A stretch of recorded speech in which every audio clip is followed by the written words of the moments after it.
Oke, kembali lagi di cara-cara. Pada kesempatan kali ini kita akan membahas tentang tutorial dasar CorelDRAW part 2. Nah, kemarin kan kita sudah membahas part satunya itu ya. Sekarang part 2-nya ada beberapa hal yang akan kita pelajari. Namun sebelum itu, ada baiknya teman-teman untuk subscribe, like, share, dan juga komen yang bangun channel dari cara-cara ini, agar teman-teman tidak ketinggalan update terbaru video dari cara-cara serta cara-cara semakin semangat untuk mengembangkan konten-konten yang bermanfaat bagi teman-teman. Baik, terima kasih. Kita langsung aja ke tutorialnya. Pertama kita masuk ke aplikasinya ya, seperti biasa. Oke, nah ini sebenarnya aku udah buka buat worksheetnya atau halaman barunya, halaman kerja barunya. Namun aku coba ulangi ya, biar mungkin ada teman-teman yang baru banget mengenal Corel, jadi lebih bisa mengetahui. Nah, ini untuk membuat new dokumen ya. Biasanya ada tampilan di sini, tampilan awal di screen-nya. Tapi di sini ada beberapa hal. Jadi kita langsung di sini aja. New dokumen ya. Nah, untuk tampilan worksheet-nya aku pakai kertas A4 ya.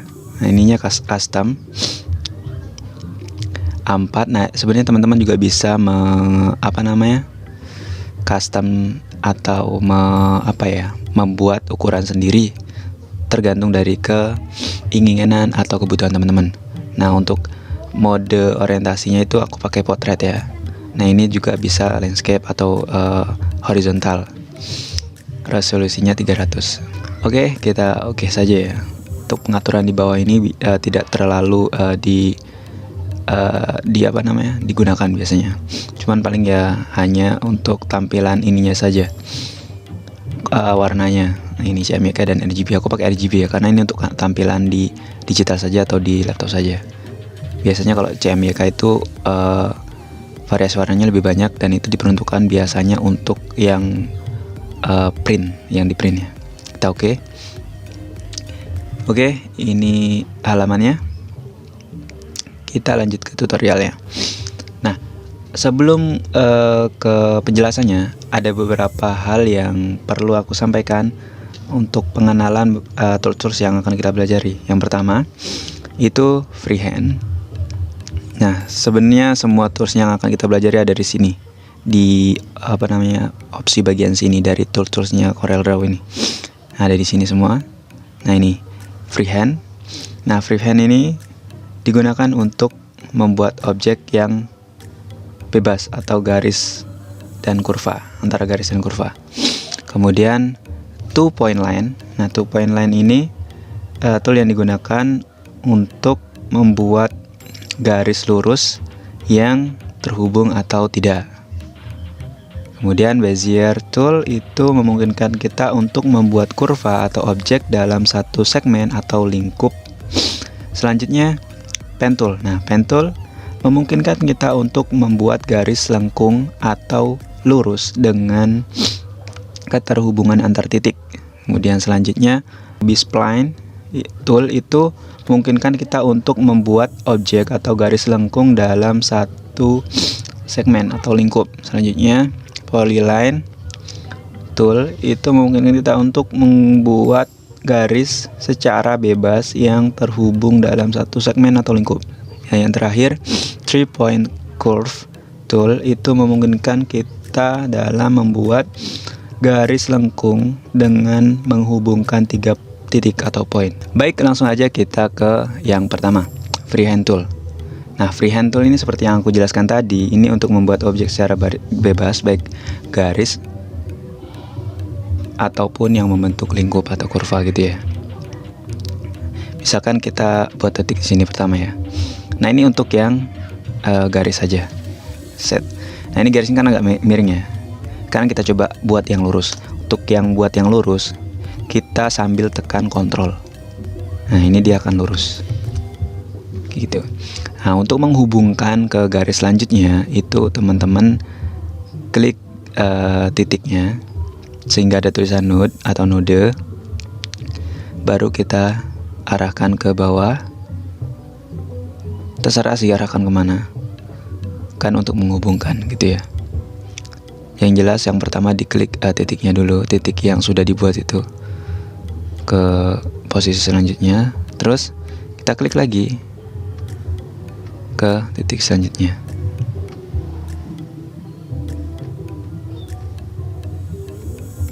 Nah, kalau sudah bisa diwarnain seperti ini, berarti dia sudah satu lingkup atau satu segmen ya. Kalau tidak bisa, berarti ada salah satu garis yang belum terhubung atau salah cara menghubungannya atau kurang tepat gitu ya. Oke, ini untuk freehand. Selanjutnya kita ke yang kedua, tools yang kedua, 2 point line. Oke, 2 point line itu untuk membuat garis lurus yang terhubung atau tidak. Oke, 2 point line ya. Nah ini.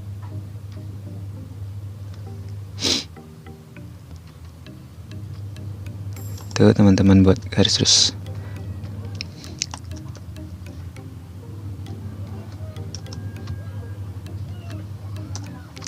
Seperti namanya, ini ada dua garis, dua titik maksudnya, yang menghubungkan gitu ya. Semuanya garis lurus. Misalkan aku mau buat satu lingkup ya, tekan node ke sini. Kita coba ya, warnain. Oke, bisa, berarti dia sudah satu lingkup atau satu segmen. Bedanya sama yang freehand tadi, kalau freehand kan kita buat garis, cukup klik sekali, dia udah kelihatan garisnya dan bisa dibuat garis seperti ini. Kemudian kalau mau menghubungkan, tinggal klik, lepas, klik, lepas, klik lagi, lepas lagi, seperti itu ya. Tapi kalau di 2 point line, dia agak ini beda ya. Dia pertama klik, lepas, nggak bisa kalau klik lepas, tapi dia klik, tekan, terus geser gitu ya. Geser ke arah garis yang mau dibuat, misalkan ke sini, terus lepas. Nah, kalau misalkan kita praktikkan dengan cara freehand tadi, misalkan kita klik, lepas, itu nggak bisa dia. Caranya harus sama, maksudnya sama seperti yang awal ini tadi. Jadi diklik dulu, tapi kliknya itu langsung geser ya, nggak dilepas dulu, jadi langsung geser, misalkan ke sini, lepas. Misalkan mau dihubungkan ke sini, ya klik langsung geser, lepas. Nah seperti itu. Kita coba ya. Kalau dia berwarna berarti udah dalam satu segmen atau udah terhubung atau sudah jadi satu kurva atau lingkup. Nah kalau seperti ini berarti belum. Ini kasusnya yang belum satu kurva. Ada yang kurang tepat. Nah, ini kan udah tadi. Kita coba geser. Nah masalahnya ada di sini. Berarti di sini tadi kurang tepat cara menghubungkannya. Ya. Oke. Selanjutnya kita ke Bezier Tool. Nah, Bezier Tool ini memungkinkan kita untuk membuat kurva atau objek dalam satu segmen atau lingkup. Oke. Mana tadi? Ini udah ya. Oke. Nah, untuk Bezier ini dia bisa melengkung ya. Bisa melengkung. Dia intinya itu membuat satu satu lengkungan, bisa juga satu segmen atau satu lingkup. Ini kan lengkungan biasa, satu. Kalau yang mau dibuat lingkup atau segmen, maka lanjutannya kan di sini tadi. Cuma tidak kelihatan ya garis selanjutnya. Ini sebenarnya berlanjut nih. Kalau kita hubungkan ke sini lagi, dia akan terbentuk lengkungan yang tadi. Dia masih lengkung-lengkung aja. Sini, masih melengkung. Misalkan kita mau buat satu segmen atau satu lingkup. Kan tadi titik pertamanya sini. Nah, ini. Ada tulisan node atau node. Nah, ini sudah satu lingkup. Sekarang kita warnain coba. Oke, seperti itu ya untuk yang Bezier. Jadi semuanya itu lengkungan-lengkungan yang bisa dibuat satu segmen atau tidak. Oke, kita lanjut. Yang selanjutnya pen tool. Nah, ini yang sering banget aku pakai karena dia menurutku dia lebih mewakili hampir semua tools gambar yang ada di sini atau tools garis yang ada di sini. Dia bisa melengkung, dia juga bisa lurus, dan transformasi antara satu titik dan titik lainnya itu bisa kelihatan dan bisa diatur bisa dinormalisasi kalau aku menyebutnya ya. Dalam artian normalisasi itu begini. Misalkan ini ya, aku mau buat lengkungan nih dari sini ke sini. Nah ini lengkungan. Nah ini kan kelihatan nih kelihatan. Kalau tadi yang bezier itu kan tidak kelihatan ya, garis selanjutnya. Kalau ini kelihatan. Jadi kita bisa ngira-ngira, oh segini garis yang dibuat selanjutnya itu bakal kelihatannya gitu. Kalau menurut kita lengkungan ini terlalu besar, kemudian kita mau menetralkan, nah ini yang aku suka, dia bisa dinetralkan kembali dengan menekan tombol Alt di keyboard sembari mengeklik di titik terakhirnya ini sampai ada tulisan node atau node. Nah dia akan netral ke lurus lagi, jadi kita bisa membuat lengkungan lagi. Nah seperti itu ya, kita Ctrl Z.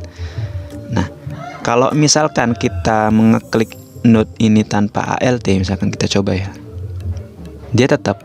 Nah jadi harus pakai Alt, tekan Alt sambil klik node-nya. Oke seperti itu. Nah kita coba hubungkan jadi satu segmen.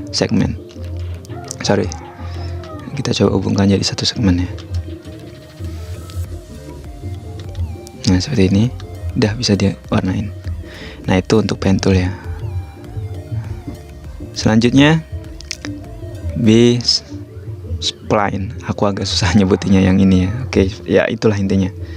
Itu bisa digunakan untuk membuat objek atau garis lengkungan dalam satu segmen atau lingkup. Oke, kita coba ya. Nah, dia lengkung. Hanya bisa lengkungan aja. Dan dia harus menemukan titik akhirnya. Kalau cuma dibuat misalkan di sini aja, itu tidak bisa, karena dia fungsinya ini untuk membuat lengkungan, jadi sampai diakhirkan di garis atau titik awalnya. Nah kalau sudah di titik awal baru dia bisa menghilang atau terputus dari kursornya. Jadi dia memang difungsikan untuk keterhubungan garis lengkungan. Oke, selanjutnya kita ke polyline. Nah polyline ini seperti kalau aku ngartinya itu kayak nulis biasa, gambar biasa. Dia lebih fleksibel ya. Nah seperti ini. Oh iya, pengertiannya belum. Jadi polyline tool ini memungkinkan kita untuk membuat garis secara bebas yang terhubung dalam satu segmen atau lingkup. Nah seperti ini ya. Nah dia kayak gambar biasa gitu kan, pakai apa namanya. Nah cuman dia terhubung. Jadi kalau kita belum mengembalikan garis akhirnya ini, maksudnya mempertemukan garis akhirnya yang di kursor ini dengan garis A atau titik awalnya, itu dia akan terus ngikut. Nah seperti ini. Jadi kita kan ini ya. Nah jadi harus diakhirkan dan dipertemukan di tengah garis awalnya. Nah biar dia jadi satu lingkup dan juga bisa diwarnain. Ya sorry. Oh ini berarti bukan. Oh ya seperti ini ya. Nah, gitu ya. Ini untuk polyline. Jadi dia membuat garis secara bebas yang pada endingnya itu harus mempertemukan garis titik akhirnya dengan titik awalnya membentuk satu segmen atau lingkup. Nah yang terakhir 3-point curve. Nah seperti namanya, jadi ini membuat lengkungan, buat lengkungan dengan menghubungkan 3 titik atau 3 poin. Nah seperti ini ya. Ini harus ditekan sambil ditarik ke garis selanjutnya, katakanlah di sini ya. Jadi seperti ini. Nah ini. Kalau untuk menghubungkan atau membuat satu segmen, ya cari titiknya, kemudian tarik ke titik selanjutnya, baru bisa dibuat lengkungan. Dan harus melengkung ya. Nih, melengkung seperti itu.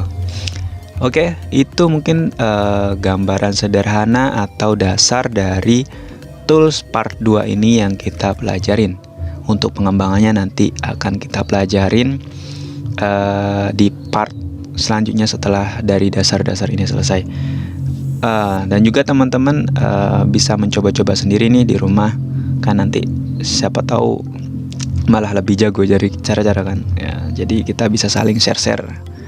Kalau ada kekurangan dari cara-cara bisa teman-teman share di kolom komentar, agar cara-cara juga bisa berbenah menjadi lebih baik lagi. Baik, mungkin itu teman-teman untuk part 2-nya. Ditunggu aja video part 3-nya. Semoga bisa di-upload lebih cepat ya, sehingga teman-teman tidak perlu nunggu lama gitu. Oke, untuk kali ini sekian. Terima kasih dan semoga bermanfaat.